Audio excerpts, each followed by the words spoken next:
নমস্কার, hello DD career প্লাসে আপনাদেরকে স্বাগত। আজ হ্যালো ডিডি ক্যারিয়ার প্লাসে আলোচনার বিষয় হচ্ছে প্রাইমারি টেট ইন্টারভিউয়ের শেষ মুহূর্তের প্রস্তুতি।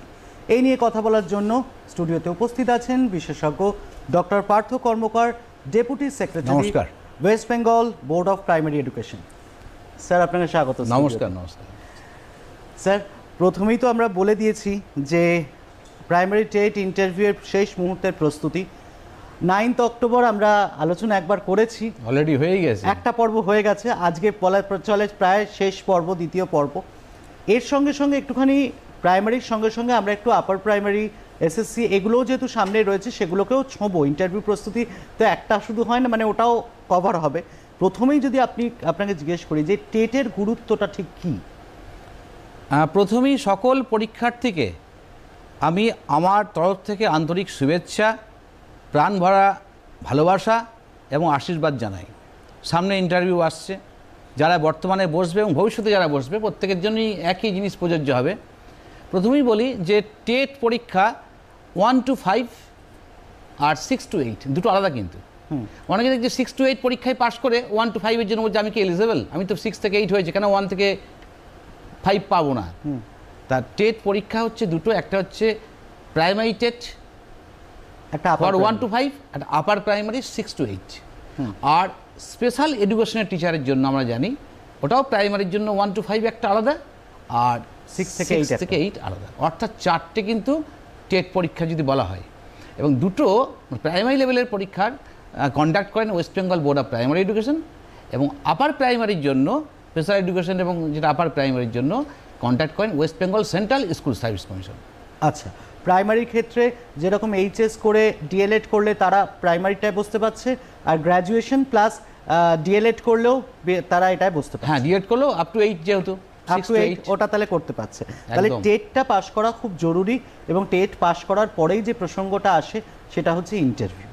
ঠিক আছে, এবার একটুখানি আসবো যে এই ইন্টারভিউ যারা দিতে যাবে আগামী দিনে তাদের মানসিক প্রস্তুতি কিভাবে তারা শুরু করবে? টেটের মানসিক প্রস্তুতি এই মুহূর্তে যেটা করতে হবে ওদেরকে, যেটা প্রথম করণীয়, যেহেতু দিন বেশি নাই, ডেট যদিও এখন অ্যানাউন্সমেন্টটা হয়নি, তা প্রথম হচ্ছে যে ভেরিফিকেশন তো সামনে হবে। আমি সকল পরীক্ষার্থীকে রিকোয়েস্ট করব যে তারা ফাইলটা যেন ঠিক রাখে। অর্থাৎ ভেরিফিকেশনের জন্য যে জিনিসগুলো ভেরিফাই করা হবে, ধরুন তার জন্য ওয়েবসাইটে তো দিয়ে দেবে যে কী কী জিনিস ডকুমেন্ট লাগবে, ফটোকপি কী কী লাগবে, সেলফ অ্যাটেস্টেড বা অ্যাটেস্টেড যা নোটিফিকেশন থাকবে সেই অনুযায়ী তাদের করতে হবে কি ফটোকপিগুলো একসঙ্গে থাকবে, এবং সেইভাবে একই সিকোয়েন্সে অরিজিনালগুলো কিন্তু তারা ফাইলে নিয়ে যাবে।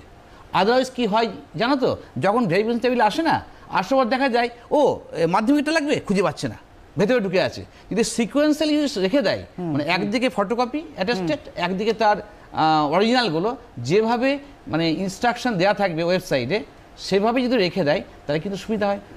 তখন যদি না পায় কি মাথায় পাচ্ছি না অথচ আছে তার মধ্যে, কিন্তু কারণ তখন তো তার মধ্যে একটা টেনশন কাজ করেই সেই জায়গা কিন্তু সেটা করা উচিত। 1 নম্বর।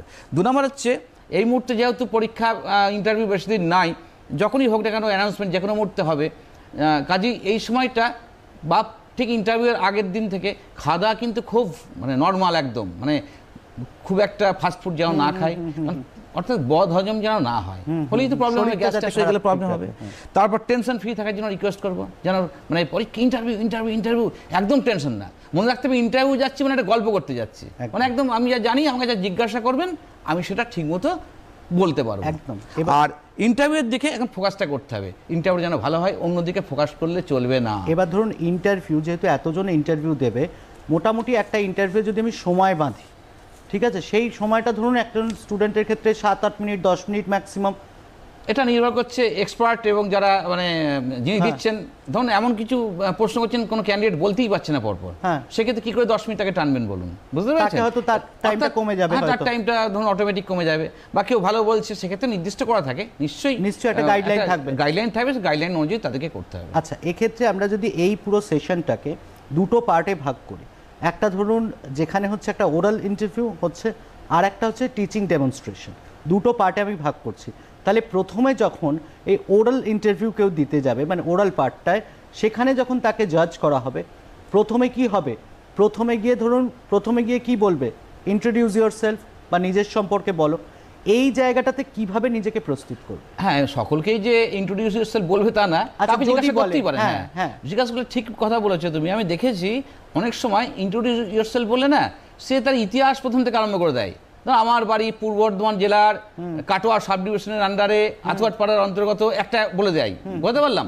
এত বড় দরকার নাই, মানে মিনিমামটুকু বলতে হবে, কি জানতে চাইছে বুঝতে হবে।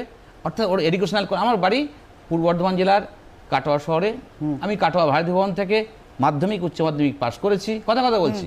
কাটোয়া কলেজ থেকে আমি অঙ্ক নিয়ে অনার্স করেছি, আমি আমার কথাটাই বলছি আমি।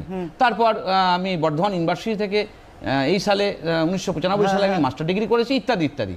বিএড করেছি কাটোয়া কলেজ থেকে। এই অর্থাৎ মানে যেটুকু জানতে চাইবে সেইটুকু, মানে ওইটুকু অল্প সময়ের মধ্যে নিজেকে যতটা উপস্থাপন করা যায় বা নিজের সম্পর্কে যতগুলো গুণ আছে সেটা তুলে ধরা। আমার একটা অ্যাডভাইস আছে এক্ষেত্রে, হ্যাঁ, যে আমি বলবো ক্যান্ডিডেটকে এই মেন পয়েন্টসগুলো যদি জিজ্ঞাসা করে কি আমি বলবো আমার সম্পর্কে, ওইটা বলার কিন্তু হাই টাইম, মানে ওইখান থেকে বলার উপর সেখান থেকে প্রশ্ন করতে পারে কিন্তু প্রশ্নকর্তা। একদম একদম, হ্যাঁ।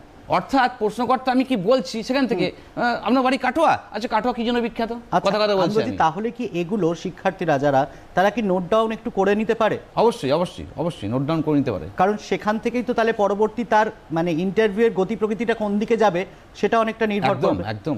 আচ্ছা, এর সঙ্গে সঙ্গে একটা জিনিস বলি, যে শুধু ধরুন ডিএলএড করেছে, তারপরে সে এইচএস করে ডিএলএড করেছে, তেমন প্রাইমারির জন্য সে উপযুক্ত, অনার্স করেছে, তারপরে ডিএলএড আছে, সে আপারের জন্য উপযুক্ত।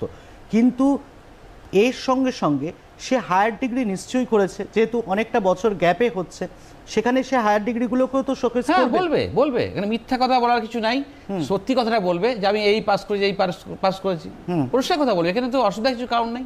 তার জন্য এক্সট্রা নাম্বার পাবে না ঠিক, কিন্তু মানে কি বলবো, তার জন্য খুশি হবেন বরং। আচ্ছা, অখুশি কেন? এবার একটা জিনিস বলি, ধরুন আপনিও যখন এসএসসি পাস করেছেন বা কলেজ সার্ভিস কমিশন পাস করেছেন বা পিএসসি পাস, এই যে অভিজ্ঞতার জার্নিটা, সেই জার্নিটা কিভাবে, সেই জার্নিটাও ছিল, যদি একটুখানি একটা দুটো মজার উদাহরণ দিয়েও যদি আপনি একটু বলেন তাহলে বুঝতে সুবিধা। ভালো কথা বলেছে বোধহয়, গতবার যে প্রোগ্রামটা হচ্ছে তাদের বলেছিলাম যে অভিজ্ঞতার কথা বলতে পারলে ভালো হয়। মনে পড়ে যাচ্ছে আমার, ধরুন 1998 সালের কথা, প্রথম স্কুল সার্ভিস কমিশন, প্রথম স্কুল সার্ভিস কমিশনের ইন্টারভিউ আমার, যেহেতু বর্ধমান, পূর্ব বর্ধমান জেলা বর্তমানে, আগে বর্ধমান জেলার, সেখানে ইন্টারভিউ হলো, ওই রিজিয়নে ইন্টারভিউ হলো। ঢোকার পর আমি খুব মিনিমাম করে বলছি কথাটা, কারণ সময় তো না। আমি যখন ঢুকলাম, ঢোকার পর সঙ্গে সঙ্গে জিজ্ঞাসা করছেন যে তোমার নাম কি? আমার নাম বললাম, আচ্ছা বসো। বসলাম, যতক্ষণ না বসতে বলে তখন বসবো না, কিন্তু বসলাম। দিয়ে বলছে যে তোমার পড়াশোনা কোথায় করেছো, কি করেছো কি না, এমনি একটু জানলো, মানে ইন্ট্রোডিউস ইয়োরসেলফ কিন্তু আমাকে প্রশ্ন করেনি, জানলো কোথা থেকে মাস্টার ডিগ্রি করেছো, কোথা থেকে অনার্স করেছো, কোথা থেকে পড়েছো। আচ্ছা তুমি কি করছো বর্তমানে, কি করছো বর্তমানে? এমন বর্তমানে আমি এই মুহূর্তে একটু বাড়িতেই আছি, টিউশন পড়াচ্ছি, মানে আমি বসে আছি কিন্তু বলিনি, আমি কিছুটা টিউশন পড়াচ্ছি। আচ্ছা টিউশন কোন কোন ক্লাসে টিউশন পড়াও, কতজন পড়াও? আমি খুব পড়াই, তখন বাড়ির অবস্থা এতটাই খারাপ, আমাকে টিউশনের উপর আমার ফ্যামিলি নির্ভর করছে। বুঝতে পারছি আমার একটা সিচুয়েশন, মনে পড়ে যাচ্ছে কথাগুলো, পুরোটাই সেই জায়গাটাকে নিজেকে তুলে ধরে। হ্যাঁ, তুলে ধরেছে। যে আমি বললাম যে আমার পড়াতে হচ্ছে, না পড়ালে হবে না। তখন প্রশ্ন করছেন, বলছেন যে আচ্ছা কোন বিষয়, কোন কোন কী বিষয় পড়াও? আমি অঙ্কই পড়াই। কোন কোন ক্লাস পড়াও? আমি বললাম যে স্যার 9, 10, 11, 12, বিএসসিও পড়াই, তবে বিএসসির উপর খুব বেশি স্ট্রেস দিইনি। আচ্ছা, মানে খুব বেশি দিলে তো আমাকে মাস্টার ডিগ্রি বিএসসির পুরো ওই লেভেলে প্রশ্ন করে যাবে। আমি বললাম হ্যাঁ বিএসসিও পড়াই, বিএসসি পড়াই, অনার্সও পড়াই, মানে 9, 10, 11, 12 শুনে নিলেন। শোনার পর বললেন যে আচ্ছা এখন না নতুন একটা ক্যালকুলাস নিশ্চয়ই তুমি করেছো এখন? হ্যাঁ বলো, হ্যাঁ। তুমি করাচ্ছো? হ্যাঁ। ডিফারেন্সিয়াল ক্যালকুলাস, ইন্টিগ্রাল ক্যালকুলাস, এরপরে এর সঙ্গে একটা নতুন জিনিস আগের ইয়ার থেকে যোগ হয়েছে, কী বলো তো? আমি বললাম যে অ্যাপ্লিকেশন অফ ক্যালকুলাস। আচ্ছা অ্যাপ্লিকেশন অফ ক্যালকুলাসে কোন কোন চ্যাপ্টার আছে বলো তো, কী কী নাম? আচ্ছা, নামগুলো বললাম, কী কী নাম বলো কয়েকটা। আমি সেক্ষেত্রে পরপর নামগুলো বললাম, বলতে বলতে আমি বলেছি ম্যাক্সিমাম মিনিমা, অবম চরম মান। যখনই অবম চরম বলেছি, আমি জানি তো যে আমি, অর্থাৎ মানে আমার উপর নির্ভর করবে কিভাবে ইন্টারভিউটা আমি আমার কাছে, আমার আয়ত্তে নিয়ে আসবেন, কিভাবে আপনাকে কোন ট্র্যাকে নিয়ে যাবে সেটা আপনার উপর ডিপেন্ড করছে। আমি উত্তর দিচ্ছি, প্রশ্ন যা করছেন সেই অনুযায়ী উত্তরটা এমন করে বলছি যেখানে আমার ডেপথ ভালো আছে। ম্যাক্সিমাম মিনিমা, যদি ম্যাক্সিমাম মিনিমা বলেছে, আচ্ছা ওখান থেকে প্রশ্ন করতে পারি? আমার হ্যাঁ স্যার প্রশ্ন করুন স্যার, নো প্রবলেম। মানে গল্প করতে করতে হাসি, যেভাবে ইন্টারভিউ করছি এইভাবে কিন্তু ইন্টারভিউটা হয়েছে আমার। মানে তারপরে যখন প্রশ্ন করলেন, একটা প্রশ্ন করলেন, উত্তর সঙ্গে সঙ্গে দিয়ে দিলাম, কারণ আমার ওই চ্যাপ্টার তো অনার্স মাস্টার ডিগ্রি পাচ্ছি, ওটা সবই বলতে পারবো। আস্তে আস্তে উনি ওইখান থেকে যেতে যেতে অনার্স মাস্টার ডিগ্রি লেভেলে চলে গেলেন, সবকটা উত্তর দিয়ে দিলাম, খুব খুশি। সঙ্গে সঙ্গে একটা কাগজ দেন, কাগজ দিয়ে বললেন। আচ্ছা, আমরা এই বিষয়ে স্যার কথা বলবো, কিন্তু সঙ্গে আমাদের বন্ধু রয়েছেন, দেখে নি তার কি প্রশ্ন। নমস্কার, কে বলছেন, কোথা থেকে বলছেন এবং আপনার প্রশ্নটা ঠিক কি? হ্যাঁ নমস্কার স্যার, আমি অরিন্দম মোদক, হ্যাঁ বলুন। বাঁকুড়া জেলা থেকে বলছি। বলুন। আমি একজন প্রতিবন্ধী, হ্যাঁ লোকোমোটর ডিসেবিলিটি। হ্যাঁ। তো সেক্ষেত্রে প্রশ্নটা হলো, বিভিন্ন পরীক্ষাতে হুম লোকোমোটর ডিসেবিলিটিকে বাদ দেওয়া হয়েছে, যা জেনারেল ক্যাটাগরি। তো প্রাইমারি বোর্ড কি করবে, আমাদেরকে বাদ দেবে নাকি রাখবে? আচ্ছা, এই প্রশ্ন তো এখন আমার মনে হয় যতক্ষণ না স্যার একটু নোটিশ পরে বলছি, বেরোচ্ছে, হ্যাঁ। নোটিশ বেরোচ্ছে ততক্ষণ তো এটা আলাদা করে নোটিফিকেশনে সব দেওয়া থাকবে, নোটিফিকেশনে সমস্তটা দেয়া থাকবে। আমার মনে হয় আপনি সঙ্গে থাকুন এবং অবশ্যই নোটিফিকেশনটা ফলো করবেন, ওয়েবসাইট ফলো করবেন, আপনি আপনার প্রশ্নের উত্তর ঠিক পেয়ে যাবেন এবং আশা করব যে সহানুভূতির সঙ্গে সমস্ত বিষয়টাই বিচার বিশ্লেষণ করা হবে। স্যার, আমরা যে বিষয় ছিলাম, এবার একটুখানি আসবো যে আপনার এই যে ট্র্যাকে আনা বিষয়, সেখান থেকে আমার মনে আর একটু কথা বললে সুবিধা হবে। হ্যাঁ, ওই যে কাগজ দিলেন, কাগজ দেওয়ার পর একটা অঙ্ক দিলেন, একটা ছবি না, একটা ফাংশনের বললো যে তুমি এই ফাংশন তুমি আঁকো, আঁকলাম, সেখান থেকে প্রশ্ন করলেন, খুব খুশি হলেন। দিয়ে প্রশ্ন ইন্টারভিউ হতে হতে এত ভালো ইন্টারভিউ হয়েছে আমার, মানে এত ভালো ইন্টারভিউ হয়েছে এবং গল্প করছি মনে হচ্ছে, জানো তো গল্প করছি, বললো যে ছেড়ে দেন একে, ছেড়ে দেন। তো বলতে বলতে একজন বললেন না আর একটা প্রশ্ন করবো, আমার একটা প্রশ্ন করলেন, বলে একটা লাস্ট প্রশ্ন করবো, প্রশ্ন সাবজেক্ট এক্সপার্ট যিনি প্রশ্ন করলেন, যে ওই প্রশ্নটা যখন করেছেন ওই প্রশ্নটার উত্তর কোথায় আছে, তার কোন বইয়ের কত পাতায় করা আছে, আমি বইয়ের নামটা বলছি না, সঙ্গে সঙ্গে বলে দিয়েছি এবং উনি খুব খুশি হয়েছেন, বাহ একদম। এবং সঙ্গে সঙ্গে আমি পেনটা না এত ভালো হয়েছে, পেনটা আমি রেখে চলে এসেছি ভুল করে, আমি মানে এত মানে আনন্দ উত্তেজিত হয়ে গিয়ে যখন বেরিয়ে যাচ্ছি তখন ডাকলেন যে মিস্টার কর্মকার আসুন, এই আসুন পেনটা কার, আমার পেনটা আমার স্যার, সরি স্যার। এইবার যেটা ঘটলো, তিনজন এক্সপার্ট থাকে তো, আমি দেখছি দুজন অলরেডি 10 দিয়ে দিয়েছে, 10-এ 10, আর একজন 1 লিখেছে, মানে বুঝতে পারছি তাহলে এরপরে নিশ্চয়ই শূন্য দেবে, একদম। অর্থাৎ 10-এ 10 পেয়েছি আমি, কিন্তু মানে লাকিলি পেনটা রেখে আসার ফলে। এবং স্যার অবশ্যই আরেকটা জিনিস এই প্রসঙ্গে আসবো, যে এই যখন ইন্টারভিউ দিতে যাচ্ছে, ধরুন আপনি আপনার অভিজ্ঞতাটা বললেন বলে বুঝতে পারে আমারও সুবিধা হচ্ছে, সেটা হচ্ছে যে এই যে বিষয় কিভাবে সে নিজের বিষয়টা কিভাবে তুলে ধরবে, মানে তার অনার্স মাস্টার ডিগ্রি এই বিষয়টাকে, তাহলে সে এইভাবে তার জায়গাটাতে, সে স্ট্রং জায়গাটাতেই মানে ফোকাস করবে। ওর কথা বলছি, প্রশ্ন করার ক্ষেত্রে আরো একজন বন্ধু আছেন, দেখে নি, তার সঙ্গে কথা বলি। নমস্কার, কে বলছেন, কোথা থেকে বলছেন এবং আপনার প্রশ্নটা ঠিক কি বলুন? আমি জাকিব ইসলাম বলছি। হ্যাঁ বলুন। থেকে। হ্যাঁ, আমার প্রশ্ন হলো যে এই যে প্রাইমারি ইন্টারভিউ হবে, হ্যাঁ, এটা পুরনো গেজেট অনুযায়ী হবে না নতুন? আচ্ছা, মানে যেটা পুরনো না নতুন গেজেট যেটা পাবলিশ হতে যাচ্ছে সেটা অনুযায়ী হবে? আচ্ছা, অবশ্যই নোটিফিকেশন লক্ষ্য করুন, নোটিফিকেশন থেকে সব ওয়েবসাইটে সব দেওয়া থাকবে, যা হবে ওয়েবসাইটে দেওয়া হবে, ওয়েবসাইটকে ফলো করবেন, ওয়েবসাইট ফলো করতে হবে।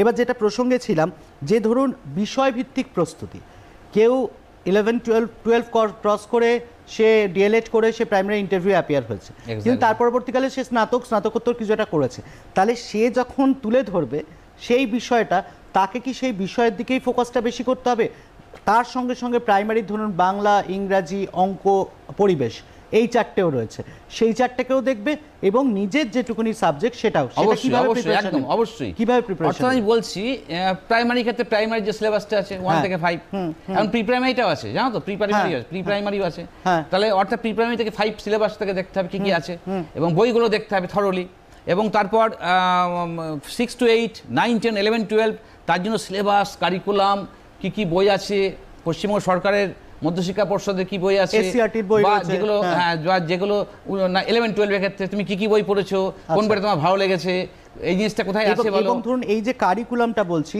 কারিকুলামটা তো তাকে একদম নখদর্পণে রাখতেই হবে, কারণ এই যে ধরুন 1 থেকে 5 অবধি কারিকুলামে কি কি আছে, হ্যাঁ, সেটা প্রাইমারি বোর্ডের অনুযায়ী তার সিলেবাসে আছে কি কি, সেটা তো তাকে জানতেই হবে। এবং সেই জানার ক্ষেত্রে এর পরবর্তীকালে যেটা আসে যে টিচিং ডেমনস্ট্রেশন দেওয়ার সময় সাধারণত স্যার কি করা হয়, যে ক্যান্ডিডেট তাকেই চয়েস ঠিক করতে হয়, না অনেক সময় চয়েস আপনারা দিয়েও দেন বা যারা থাকেন বিশেষজ্ঞ তারা দিয়ে দেন? না, এই ক্ষেত্রে যেটা বলবো আমি, সাধারণভাবে মানে এটা এক্সপার্টদের উপর নির্ভর করছে, কোথা থেকে প্রশ্ন করবেন, কি না কি বৃত্তান্ত কি পড়াতে বলবেন। সাধারণভাবে অনেক সময় বলেন, মানে আমি বলবো সমস্ত ক্লাসের যদি বিভিন্ন বিষয়ের উপরে একটা করে টপিক ওনারা নিজেরা মেন্টাল প্রিপারেশন নিয়ে যায়, তাহলে কিন্তু খুব ভালো হয়।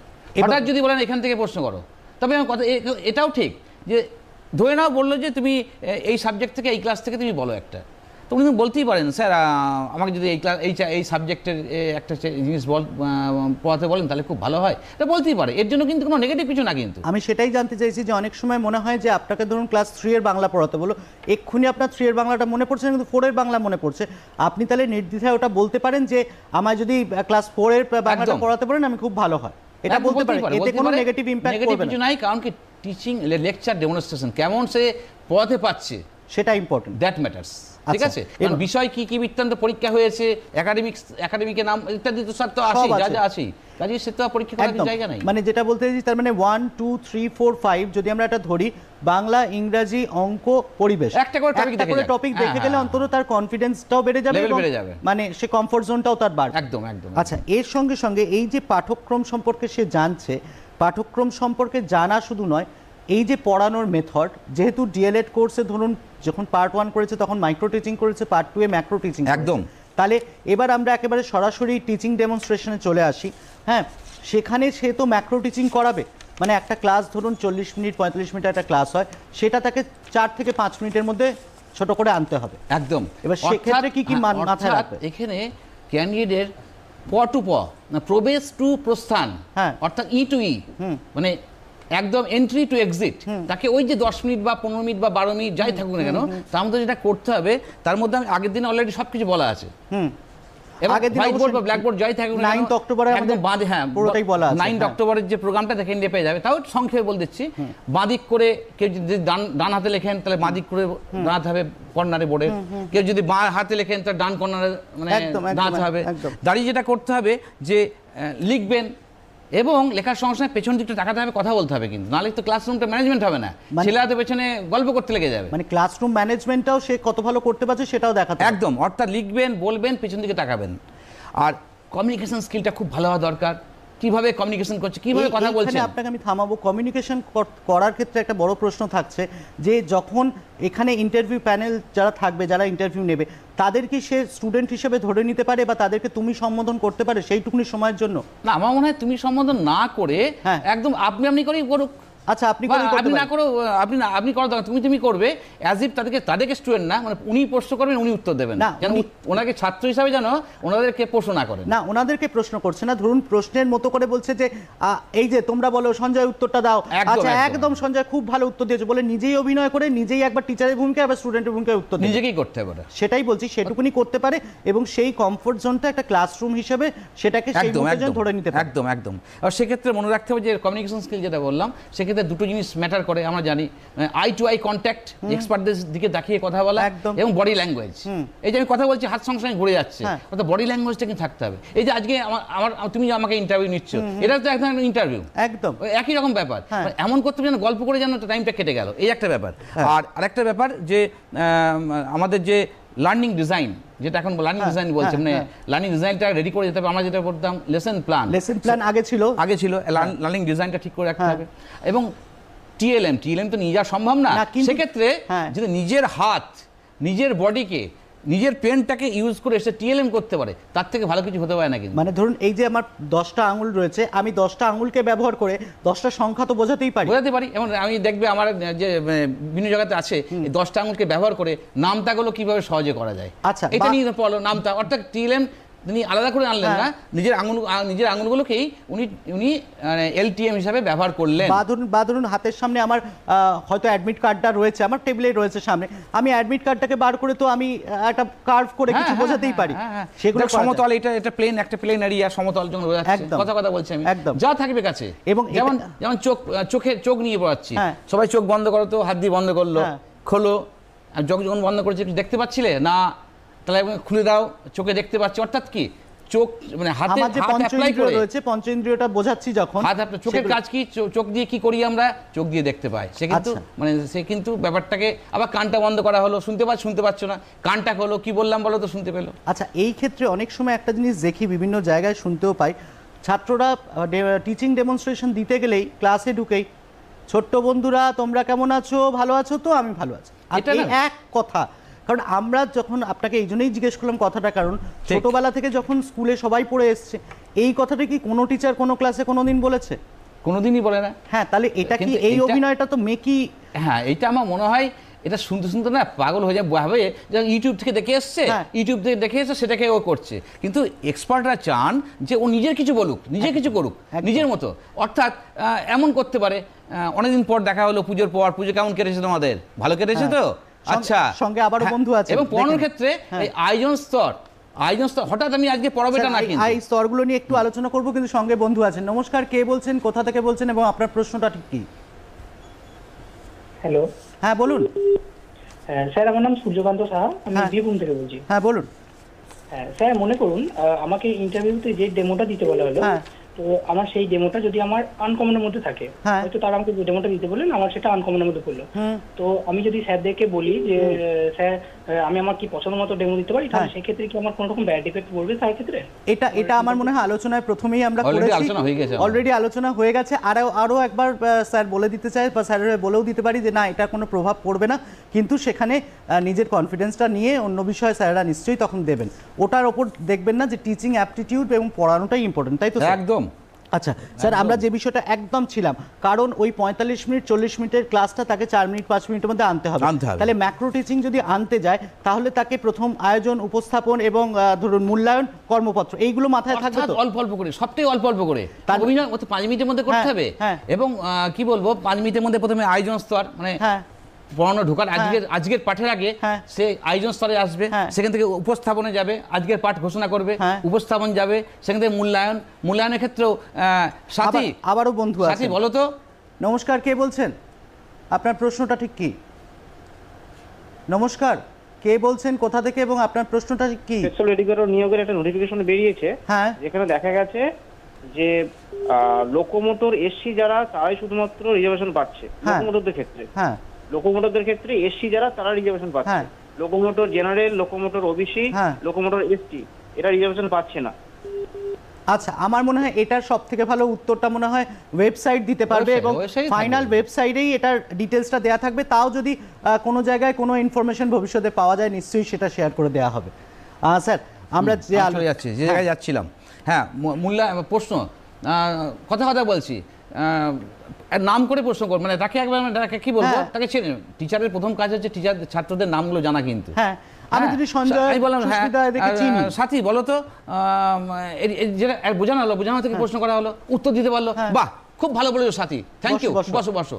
আবার কেউ উত্তর দিতে পারছে না, তখন একটা উত্তরটা অন্য কাউকে দিয়ে বলানো হলো, যে বলতে পারলো, উত্তর দেওয়া হলো, উত্তর দেওয়ার পর, নেওয়ার পরে যে পারলো না তাকে জিজ্ঞাসা করা হলো, আজ কি বললো বলো তো, সমন্বয় সাধন। অর্থাৎ যে আমরা জানি যে মাইক্রো টিচিং এর যে স্কিলগুলো আছে, শিশু কেন্দ্রিক, পর্যবেক্ষণ, প্রশ্নোত্তর, তার প্রশ্নকরণ, সমন্বয় সাধন, কৃতকলা ইত্যাদি, এগুলোকে সব কিন্তু আমাকে ওই 5 মিনিটের মধ্যে দেখাতে হবে। এবং কৃতকলায় যেমন ধরুন একটু অভিনয় স্কিল, বা কেউ হয়তো আম নিয়ে পড়াচ্ছে বা কিছু একটা পড়াচ্ছে, সে হয়তো কবিতার একটা দুটো লাইন ব্যবহার করলো, মানে একটু তার ক্রিয়েটিভিটি যেটা আছে সেটা ব্যবহার করতে পারবে। সবকিছুই প্রশ্ন করতে হবে তার মধ্যে। অর্থাৎ ম্যাক্রো টিচিং এ যে জিনিসটা দেখাবে, সবগুলি কিন্তু ওই মাইক্রো সবগুলো কিন্তু আনতে হবে তাকে। মানে মাইক্রো যে ধরুন 5টা স্কিল রয়েছে, সেই মাইক্রো 5টা স্কিলের কোনো না কোনো আনতে পারলে ভালো, অন্তত সবগুলো আনতে পারবে না এই সময়ের মধ্যে। ওই কিছু কোনো দেখবে, মানে যদি ক্লাসটা এত ভালো হয়, মনে হবে, দেখবে আমারও মনে পড়ে যায়, যদি নিজের স্কুলে ছাড়তে ওই 5 মিনিটের ক্লাসটা, 5 মিনিটের ক্লাস তো যদি এত ভালো পড়ায়, মনে হবে যে 5 সেকেন্ডে শেষ হয়ে গেল। আর যদি ছাত্র ভালো না পড়ায়, মনে হবে কখন ছেড়ে দেবে, ভালো লাগছে না। অর্থাৎ আমাদের ক্লাস, স্কুলে মাস্টারমশাইয়ের ক্লাস করেছি, কোনো স্যারের ক্লাস করার জন্য পাগলের মতো বসে থাকতাম, কখন স্যার আসবেন, কখন ক্লাস করবেন, আর কোনো টিচারের ক্ষেত্রে মনে হতো কখন ঘন্টা পড়বে। অর্থাৎ ওই 40 মিনিটটা 40 সেকেন্ড মনে হয়, আর 40 মিনিটে 40 ঘন্টাও লাগতে পারে।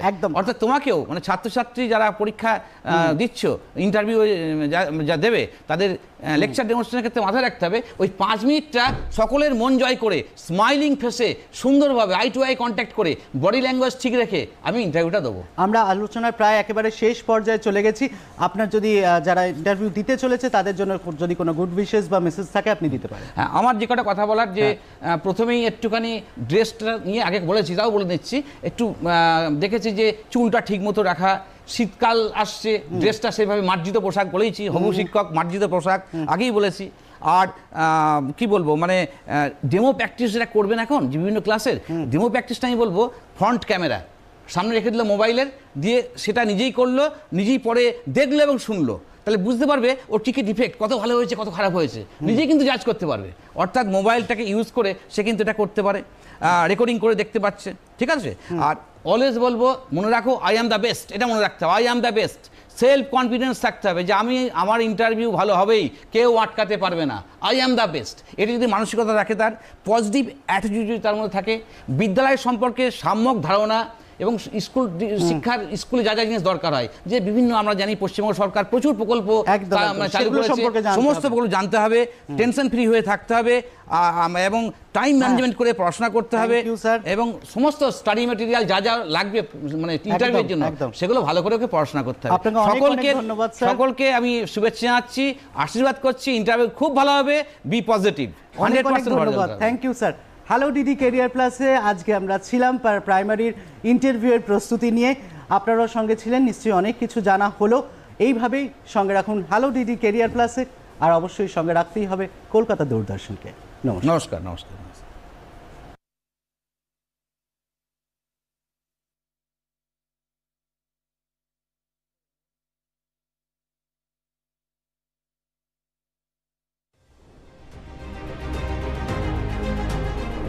आईफा अवार्ड्स 2025 स्टार्स स्टाइल और म्यूजिक